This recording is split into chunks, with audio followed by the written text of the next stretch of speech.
प्यारे बच्चों, आज का हमारा टॉपिक है +2 क्लास के लिए एसी सर्किट्स के ऊपर आधारित ये टॉपिक है एलसी ओसिलेशंस।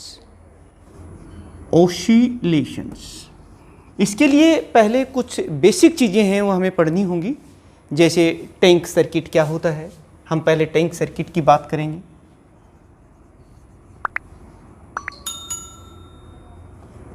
जिस electrical circuit capacitor and inductor are connected parallel to each other, that circuit is called tank circuit. इस टाइप के सर्किट को हम टैंक सर्किट कहते हैं, जिसमें एक इंडक्टर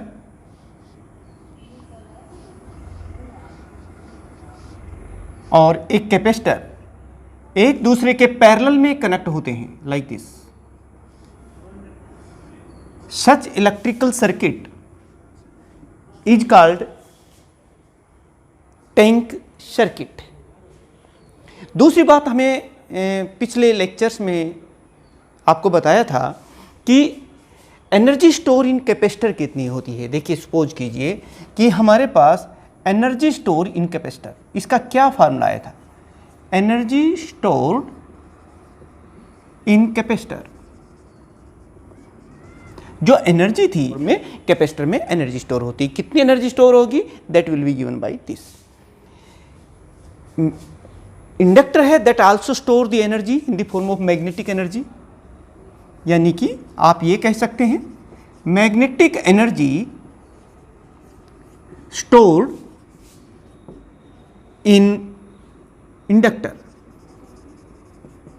ये फार्मूला भी हमें पता होना चाहिए, and it is equal to 1/2 Li²। ये पता होना चाहिए। ये मैग्नेटिक फॉर्म में इंडक्टर एनर्जी स्टोर करता है और इलेक्ट्रोस्टैटिक फॉर्म में या इलेक्ट्रिक फॉर्म में कैपेसिटर एनर्जी स्टोर करता है। और ये फार्मूले हमने पहले डिराइव कर चुके हैं, ये हमें पता होना चाहिए। हम ये देखेंगे कि एलसी ओसिलेशंस क्या होते हैं। आपने ओसिलेशंस इन सिंपल पेंडुलम में तो देखा ही होगा कि एक सिंपल पेंडुलम को जब हम एक साइड में ले जाके छोड़ते हैं तो वो इस तरीके से जाता है, इस तरह से ओसिलेट करने लगता है अपनी मीन पोजीशन के दोनों तरफ। इसका मतलब हम सिंपल पेंडुलम में जो ओसिलेशंस हैं उनको ये कह सकते हैं कि देखिए, जब यहाँ एनर्जी होती है, कौन सी होती है, पोटेंशियल एनर्जी। मीन पोजीशन पर आते आते उसकी एनर्जी क्या होती है, काइनेटिक एनर्जी। फिर दूसरी तरफ क्या होती है, एक्सट्रीम पोजीशन पर फिर पोटेंशियल एनर्जी। आप कह सकते हैं कि सर ये जो ओसिलेशंस सिंपल पेंडुलम में पैदा हो रहे हैं, ये एक तरह से एक्सचेंज ऑफ द एनर्जी है between potential and kinetic energy, यानी exchange of the energy between potential and kinetic energy are called oscillations in the simple pendulum. Just like to that, अब हम ये देखेंगे कि ये एलसी ओसिलेशंस क्या है। यहाँ पर भी एक तरह से एक्सचेंज ऑफ एनर्जी हो रहा है, जो टैंक सर्किट के अंदर कभी वो इलेक्ट्रोस्टैटिक फॉर्म में कैपेसिटर में एनर्जी स्टोर हो जाएगी, फिर वो इंडक्टर में हो जाएगी। तो कितनी एनर्जी होगी, कैसे वो एनर्जी का एक्सचेंज हो रहा है, वो चीज़ देखेंगे। फिर इसके हम कुछ थ्योरी जो है वो भी देखेंगे, और उसके बाद न्यूमेरिकल्स। तो चलिए अब आपको बताते हैं। ये consider a tank circuit, connect it with battery, connect it with a battery like this. When we connect a battery, this capacitor get charge. ये चार्जिंग होती है। Connect this battery till this capacitor get fully charged, यानी कि जो इसमें energy store हो जाएगी, full charge हो जाएगा। और जब ये फुल चार्ज हो जाता है तब रिमूव दिस बैटरी, इस बैटरी को रिमूव कर दीजिए। मैक्सिमम इस समय ये कैपेसिटर चार्ज हो गया है बाय इट्स फुल कैपेसिटी। अब क्योंकि चार्ज मैक्सिमम है और बैटरी को हमने यहाँ से रिमूव कर दिया है, तो दी कैपेसिटर किससे जुड़ा हुआ है, अब ये इंडक्टर के द्वारा। नतीजा क्या होगा कि ये जो कैपेसिटर है अब ये डिस्चार्ज होना शुरू हो जाएगा, और जब ये डिस्चार्ज होगा तो क्या होगा कि ये इंडक्टर के थ्रू डिस्चार्ज हो रहा है, लाइक दिस। इस तरीके से मैं दूसरा एक और सर्किट, आप टैंक सर्किट को यहाँ बना सकते हैं। नेक्स्ट ये चीज़ कुछ इस तरह से हो जाएगी। पहले इसके कॉन्सेप्ट को समझते हैं, फिर हमें एलसी ऑसिलेशंस के बारे में पता चल जाएगा। ये देखिए, अब आप देख सकते हैं यहाँ पर, now this is the capacitor, this is the inductor. This capacitor starts to discharge through the inductor like this. ये देखिए, ये इस तरीके से इसमें अब ये डिस्चार्ज होना शुरू हो गया। और when this capacitor get completely discharge, जब ये पूर्ण रूप से डिस्चार्ज हो जाएगा तो वो टोटल एनर्जी कहाँ गई? That energy store in the inductor in magnetic form. और वो कितनी होगी? मैंने बताया था आपको कि कैपेसिटर में जो एनर्जी स्टोर होती है वो होती है Q²/2C, इतनी एनर्जी स्टोर है। और जब इंडक्टर में वो एनर्जी स्टोर हो जाएगी, inductor that will be equal to 1/2LI²। अब वो एनर्जी इंडक्टर में जो स्टोर है वो भी ज़्यादा देर तक वहाँ पर नहीं रहेगी और वो फिर से दूसरी कैपेसिटर को चार्ज करना शुरू कर देगी, वही एनर्जी, क्योंकि कैपेसिटर ऑलरेडी जुड़ा हुआ है टैंक सर्किट में। तो this again will be like this. अब सिचुएशन यहाँ क्या होने वाली है कि ये इंडक्टर से जो एनर्जी है वो इस कैपेसिटर को चार्ज करने लगती है। और सिचुएशन फिर क्या पैदा हो जाती है थोड़ी देर बाद, ये देखिए, this is the inductor and this is the capacitor. Now capacitor again get charge fully but in opposite direction. इस बार ये वाली साइड पॉजिटिव हो जाएगी और ये वाली साइड नेगेटिव हो जाएगी। और ये हमारा इंडक्टर है। जो एनर्जी इंडक्टर में स्टोर थी that completely now transfer to the capacitor and this capacitor get fully charged. ये कैपेसिटर फिर चार्ज हो गया Q²/2C। ये देखिए, अब बट इस बार जो पोजीशन है, this capacitor gate charge but in opposite sense. जो प्लेट देखिए यहाँ पहले पॉजिटिव थी, यहाँ पर दूसरी प्लेट पॉजिटिव, अपोजिट डायरेक्शन। फिर क्या होता है, फिर वही सिचुएशन यहाँ हो जाती है। ये देखिए नेक्स्ट कि ये जो इंडक्टर है ये फिर से, ये कैपेसिटर जो है इस इंडक्टर को फिर से जो है इसमें से करंट फ्लो करने लगता है। और ये चीज़ आप देख सकते हैं यहाँ पर, ये हमारा कैपेसिटर है और कैपेसिटर के अंदर क्या हो रहा है वो सिचुएशन आप देख सकते हैं।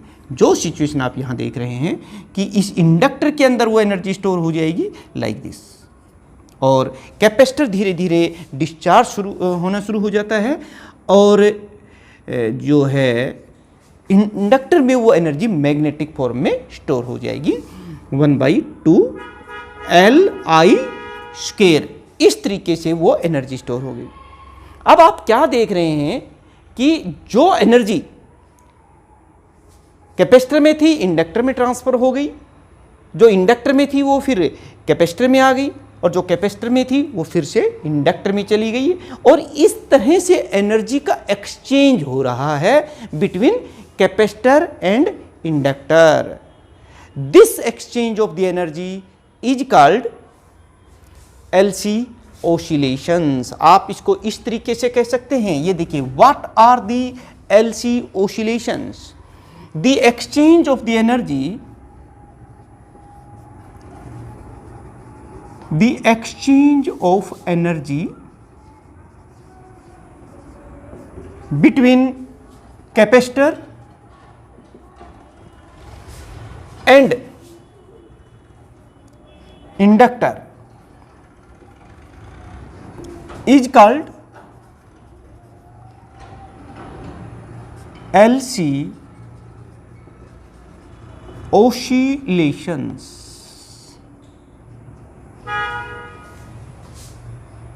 अब यहां से ये चीज आपने देखा, the frequency of the LC oscillations, frequency of LC oscillations is given bye, क्या होगी वो भी आप देख सकते हैं यहां पर। अभी हम इसको थ्योरी में भी डिटेल में एक्सप्लेन करेंगे and it is given bye, इसको प्रूव करेंगे यहां पर LC। ये देखिए, this is the expression of frequency of the LC oscillation. एक बार आप फिर से समझ लीजिए कि एलसी ऑसिलेशंस होते क्या हैं। आप देख रहे हैं the exchange of the energy between the capacitor which store the energy in the electrical form and the inductor which store the energy in magnetic form is called LC oscillation। Frequency क्या होती है? ये होती है 1/2 pi under root LC। L क्या है? Self inductance of the inductor which is connected in tank circuit, and C क्या है? C is the capacitance of the capacitor which is connected in this tank circuit. This is the, आप शुरुआत हम mathematical form of the LC oscillations यहां देखना चाह रहे हैं। तो हम यहां क्या देखेंगे? Consider a tank circuit connected with the battery so that the capacitor get fully charged. It means that at t is equal to 0, जब टाइम 0 था, because the capacitor is fully charged and it starts to discharge. So शुरू में जब time था तो maximum charge था, Q was equal to Q not, और इस केस में जो करंट था हमारा 0 था। सारी की सारा जो चार्ज है वो कैपेसिटर में स्टोर था, करंट 0 था सर्किट में। ये वाली कहानी थी पहले। इन्हीं कंडीशंस को यूज करके हम जो एलसी ऑसिलेशंस की फ्रीक्वेंसी का जो एक्सप्रेशन है वो ड्राइव कर सकते हैं। तो चलिए देखते हैं। नाउ अब मुझे बताइए कि यहाँ पर the EMF induced in inductor, आप जानते हैं कि जैसे ही इसमें से कैपेसिटर डिस्चार्ज होना शुरू होगा थ्रू इंडक्टर, तो क्या होगा कि इसमें करंट चेंज होता, तो according to the Faraday law of electromagnetic induction उसमें एक ईएमएफ इंड्यूस होता है। तो EMF induced in inductor is given by, ये देखिए, during discharge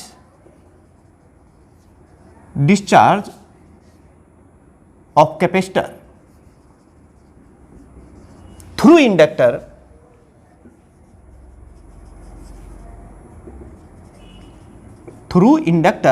the induced EMF is given by, according to Faraday law of electromagnetic induction, the induced EMF is given by, ये चीज आप देख सकते हैं। ये कितना होगा induced EMF? It is equal to E equal to minus L into DI/dt, ये हो गया। एंड द पोटेंशियल डिफरेंस या potential drop across the capacitor, EMF across capacitor, what is that? That is equal to Q/C. Now the question कि what is the equation according to the Kirchhoff's second law, हम इसकी equation लिख सकते हैं। ये देखिए, according to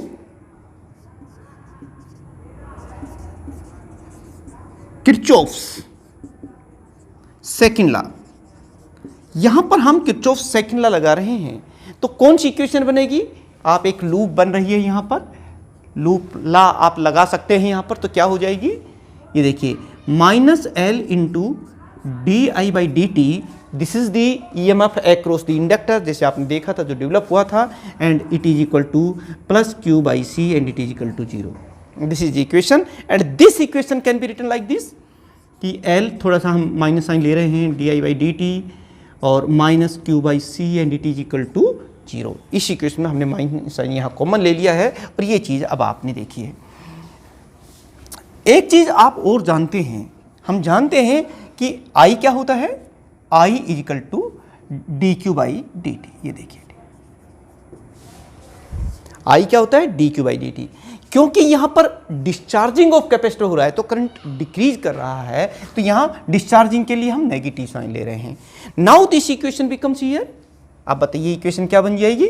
हम ये जो I देख रहे हैं आप यहाँ पर हम dQ/dt लिख रहे हैं, तो हम इसको इस तरीके से लिखेंगे, L इंटू, ये देखिए माइनस साइन है यहाँ पर, हम भी यहाँ माइनस ही ले रहे हैं, और ये हो जाएगा d² Q/dt², क्योंकि इस I के स्थान पर हमने minus D Q by D T लिया तो माइनस साइन तो हमने बाहर ले लिया है, और ये हो जाएगा L into D square Q by D T square और minus Q by C and it is equal to 0।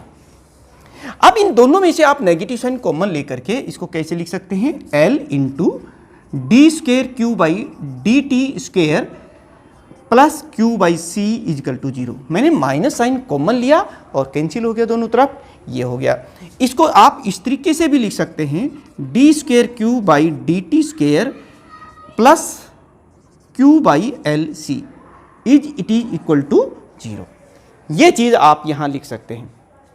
प्यारे बच्चों, ये हमारे पास एक सेकंड ऑर्डर डिफरेंशियल इक्वेशन आ गई, ये देखिए, और ये एक जनरल इक्वेशन जो हम लोग जानते हैं इसके बारे में, मैं वो लिख देता हूँ यहाँ पर। ये कंडीशंस हमें ध्यान रखनी है।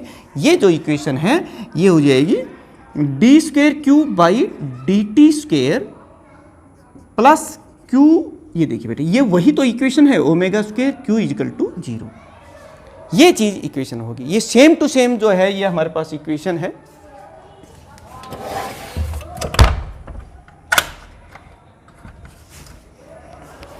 अब आप यहां से एक बात देखिए, ये हमारे पास चाहे ये इक्वेशन समझ लीजिए चाहे ये इक्वेशन आ गई, एक इक्वेशन है, दोनों को हम सेम इक्वेशन ले रहे हैं। हमारा मकसद है वो जो फ्रीक्वेंसी का जो एक्सप्रेशन लिखा रहा था एलसी ऑसिलेशंस का, वो निकालना। क्वेश्चन एग्जाम में पूछा जाता है what are the LC oscillations, find the frequency of the LC oscillations. तो ये चीज़ हमारे पास आ गई। अब ये क्या है, this is the second order differential equation है। अब हम करेंगे क्या, यहाँ पर इसका सॉल्यूशन निकालना चाहेंगे। Now let us find the solution of this equation.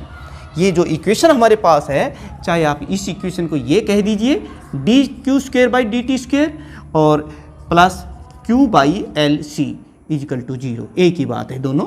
जहाँ ओमेगा जो है इसे हम कंपेयर करेंगे, लेकिन हम इसका सॉल्यूशन निकालना चाहते हैं इन दोनों इक्वेशंस का। एक जब भी हम इस तरह की सेकंड ऑर्डर डिफरेंशियल इक्वेशन होती है और उसका सॉल्यूशन निकालना चाहते हैं, तो एक जनरल सॉल्यूशन लेके चलते हैं। The general solution of this equation is given bye, देखिए बेटे ये क्या हो जाएगी, आप देख सकते हैं इट इज इक्वल टू, मैं ये कह सकता हूँ I is equal to A cos omega T plus B sine omega T, जहाँ ए और बी जो है ये कॉन्स्टेंट्स हैं और ओमेगा जो है ये एंगुलर फ्रीक्वेंसी है। ये एक जनरल इक्वेशन, हम इसको इक्वेशन नंबर 2 कह सकते हैं। अब हमारे पास ये जो कंडीशंस दे रखी है, देखिए बेटे, इन्हीं कंडीशंस को हम लगा करके इस इक्वेशन को सोल्व कर देंगे और फिर हमारे पास इस इक्वेशन का ये जनरल सॉल्यूशन। भाई जब भी किसी इक्वेशन को सेकंड ऑर्डर कोई ना कोई सॉल्यूशन होता है, ये हमने मान लिया, जहां ए और बी क्या है, कॉन्स्टेंट्स हैं। अब इन ए और बी जो कॉन्स्टेंट्स हैं, इनकी वैल्यू को निकालने के लिए कि इनकी वैल्यू क्या होगी, हम इन कंडीशंस को यूज करेंगे। यानी कि ये देखिए पहला ही पॉइंट हम ले रहे हैं कि एट टी इजिकल टू 0, जब टाइम 0 होता है उस समय इसमें चार्ज मैक्सिमम होता है। यानी कि ये जो कैपेसिटर डिस्चार्ज होना शुरू होता है उस समय इसमें चार्ज मैक्सिमम होता है। यानी कि जो Q होता है वो तो Q नॉट है, लेकिन उस समय करंट 0 होता है। तो ये कंडीशन इस इक्वेशन में लगा दीजिए, T0 इनिशियल कंडीशन, तो Q तो क्या हो जाएगा, Q नॉट। और ये देखिए A ये लिख दिया हमने, और कोस 0 क्योंकि ओमेगा टी के स्थान पर जब 0 रखेंगे तो कोस 0 की वैल्यू कितनी होती है, कोस 0 इजकल टू 1 होता है, तो हम इसको A कर देंगे। प्लस यहाँ पर देखिए जब t को 0 करेंगे तो साइन 0 की वैल्यू क्या होती है, 0, तो ये पोर्शन 0 आ गया। यानी कि हमारे पास कांस्टेंट A की जो वैल्यू है वो आ गई है। अब एक और कंडीशन देखते हैं बेटे, मैंने आपको एक और बात बताई थी कि जब टाइम 0 होता है उस समय चार्ज तो मैक्सिमम होता है लेकिन करंट 0 होता है। यानी कि I की जो वैल्यू होगी वो क्या होगी, minus D Q by D T and that will be equal to 0। जो करंट होता है उस समय 0 होता है क्योंकि वो सारा का सारा चार्ज इसमें मैक्सिमम होता है 0, क्योंकि जब डिस्चार्ज होना शुरू होगा तब इसमें करंट फ्लो करेगा। शुरू में जब टाइम स्टार्ट हुआ था उस समय 0 टाइम पर ये सिचुएशन थी। तो अब जब देखिए जब t को 0 कर रहे हैं तो हमारे पास आई की वैल्यू जो है 0। तो इस इक्वेशन को एक बार हम डिफरेंशिएट कर देते हैं, ऑन डिफरेंशिएटिंग दिस इक्वेशन। तो देखिए आई के स्थान पर हम क्या कर देंगे, dq/dt, इसको डिफरेंशिएट कर रहे हैं, on differentiating equation two with respect to T on both sides, हमने क्या लिखा, dq/dt। तो चलिए इधर डिफरेंशिएट किया और इसको भी डिफरेंशिएट कीजिए। कोस का डिफरेंशिएशन क्या होता है, साइन, माइनस साइन हो जाएगा, तो a into sine omega T into omega, और ये देखिए साइन का डिफरेंशिएशन क्या होता है, कोस ओमेगा टी। तो हमने क्या लिखा, ये देखिए वही चीज मैं लिख रहा हूं, प्लस बी, और साइन का डिफरेंशिएशन होता है कोस ओमेगा टी इंटू ओमेगा। चलिए हमने इसको इस तरह से ही लिख दिया है कि माइनस ए, और ये ओमेगा था इसको यहां लिख दिया, और sine omega T plus B omega और कोस ओमेगा टी, ये चीज आपने यहां लिख दी, ये है dq/dt। क्योंकि i किसके बराबर होता है, माइनस dq/dt, तो हम इसको क्या लिखेंगे, माइनस साइन अगर हम यहां लगाएंगे तो ये प्लस हो जाएगा और ये चीज माइनस में हो जाएगी, ये प्लस और ये चीज, ये वाला टर्म माइनस, इस माइनस साइन की वजह से। और इस तरह से i किसके स्थान पर रख दिया, ये i हो गया। और ये हमने पहले ही बता दिया कि जब टाइम 0 होता है तो करंट कितना होता है, 0। तो इस इक्वेशन में अब वो चीज आप लिख दीजिए। तो ये देखिए अब हमारे पास दिस इक्वेशन नाउ बिकम्स, अब आप देख सकते हैं इसको, ये देखिए at t equal to 0, at t equal to 0, i equal to 0। तो ये इक्वेशन क्या बन जाएगी, i इक्वल टू 0, हमने 0, t को 0 करेंगे तो ये टर्म तो 0 हो जाएगी क्योंकि साइन 0 की वैल्यू तो 0 होती है। और यहां पर भी देखिए t 0 करते ही कोस 0 1 हो जाएगा, और ये जो चीज हमारे पास आ जाएगी, this is equal to minus B omega, ये तो टर्म ही 0 हो गई। और यहां पर t को 0 करते ही हमारे पास ये चीज आ गई, और यहां से जब हमने देखा तो हमारे पास b की जो वैल्यू आ गई वो 0 आ गई। हमें इन्हीं दो कांस्टेंट्स की वैल्यू को निकालना था और हम ये कांस्टेंट की वैल्यू निकाल चुके हैं, a और b की value. Now put this value of a and b in this equation.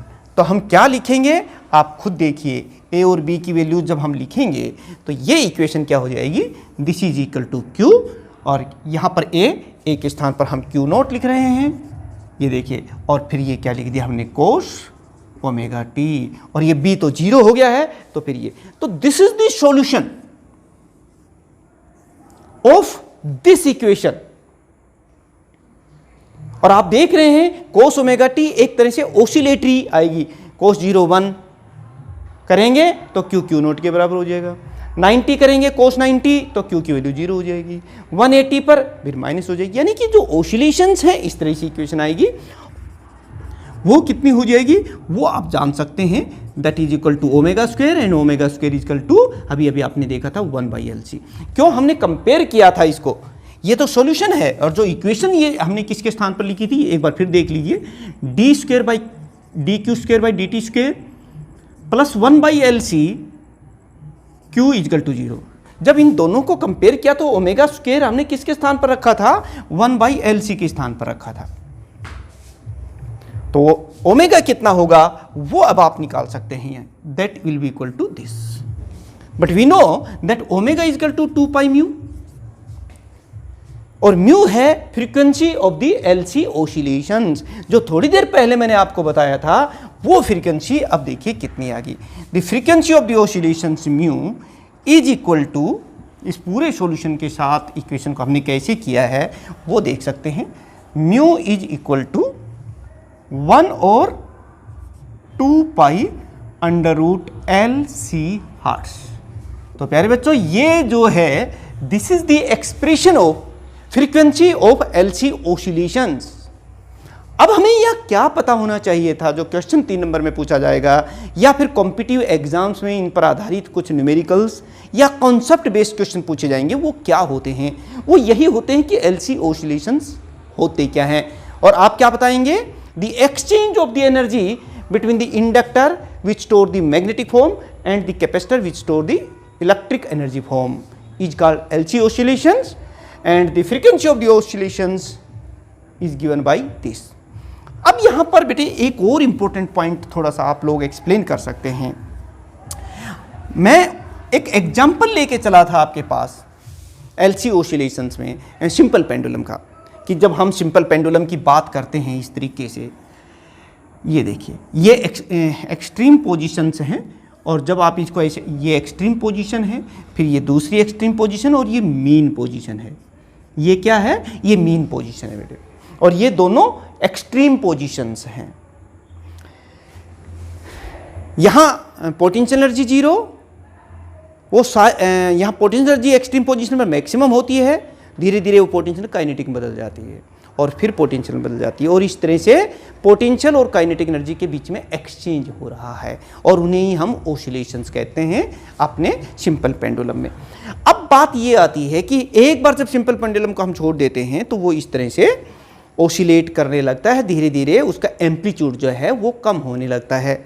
लेकिन हम एक आइडियल कंडीशन करें कि भाई उनका एम्पलीट्यूड जीरो ना हो, ऐसे ओसिलेशंस को हम अनडैम्प्ड ओसिलेशन कहते हैं, यानी कि हर बार उतना ही रहे। ये आइडियल है, प्रैक्टिकली तो ये पॉसिबल नहीं है, लेकिन अगर ओसिलेशंस का एम्पलीट्यूड चेंज ना हो और हमेशा बराबर बना रहे तो उन ओसिलेशंस को हम क्या कहते हैं? Undamped oscillations. ऐसे ओसिलेशंस को हम बोलते हैं अनडैम्प्ड ओसिलेशन। अनडैम्प्ड ओसिलेशंस कैसे होते हैं? यहां से आप देख सकते हैं कि अगर जितनी एनर्जी कैपेसिटर में थी वो टोटल एनर्जी इंडक्टर में स्टोर हो गई, फिर वो सारी एनर्जी कैपेसिटर में आ गई, कोई लॉस ऑफ एनर्जी नहीं हुआ ड्यूरिंग दिस एक्सचेंज। अगर ऐसा है तो फिर जो एम्पलीट्यूड है हमारा वो टाइम के साथ चेंज नहीं होगा और वो मैक्सिमम बना रहेगा। ये देखिए बेटे, वो इस टाइप से आ जाएगा, इस टाइप से ओसिलेशन से बनेगा। अभी हमने जो इक्वेशंस आपके सामने बनाई थी, Q equal to Q naught और कोस ओमेगा टी, तो इसकी ये क्यू नोट प्लस में माइनस में, और इनकी जो इक्वेशंस आएगी वो कुछ इस तरीके से आ जाएगी। देखिए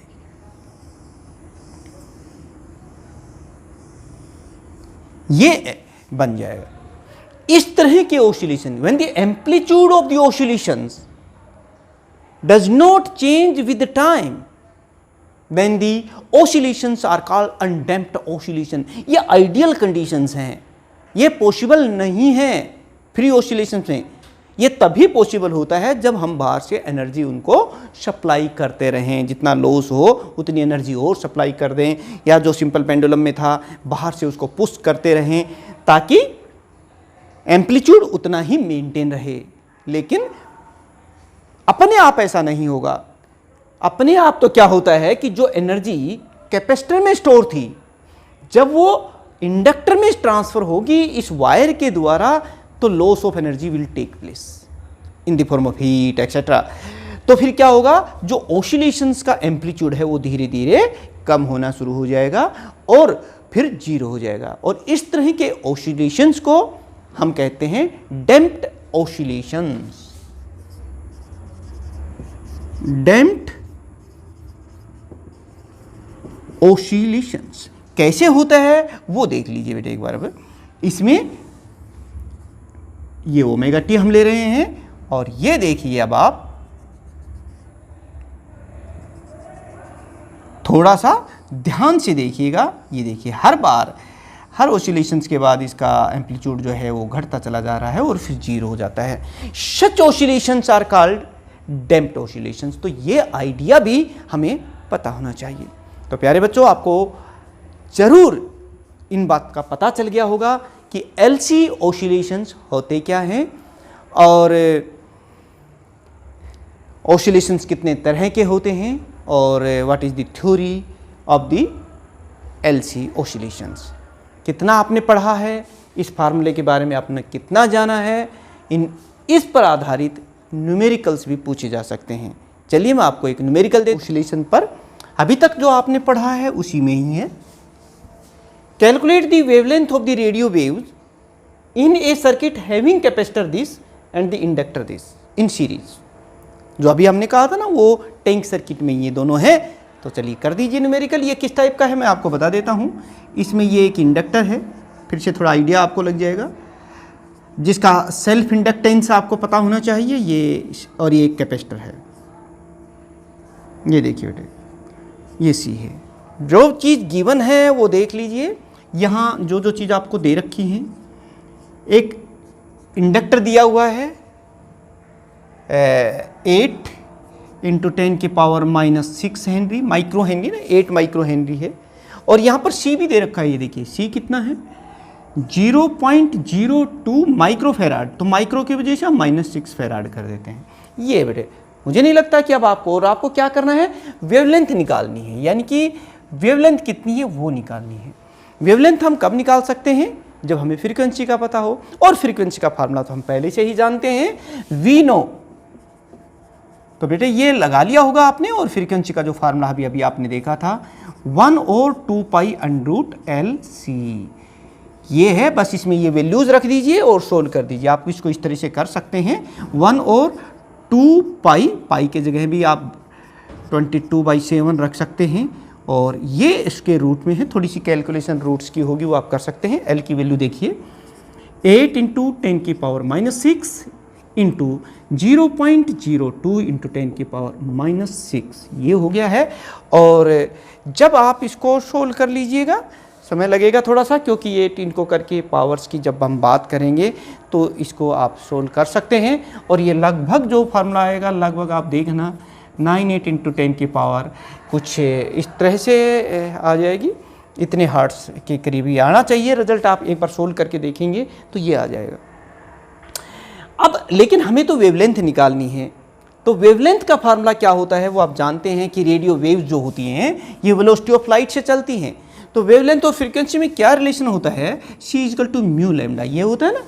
तो फिर लैम्डा यहाँ कोई बात ही नहीं रही है। c की वैल्यू तो वेलोसिटी ऑफ लाइट है, वैक्यूम से आप जानते हैं।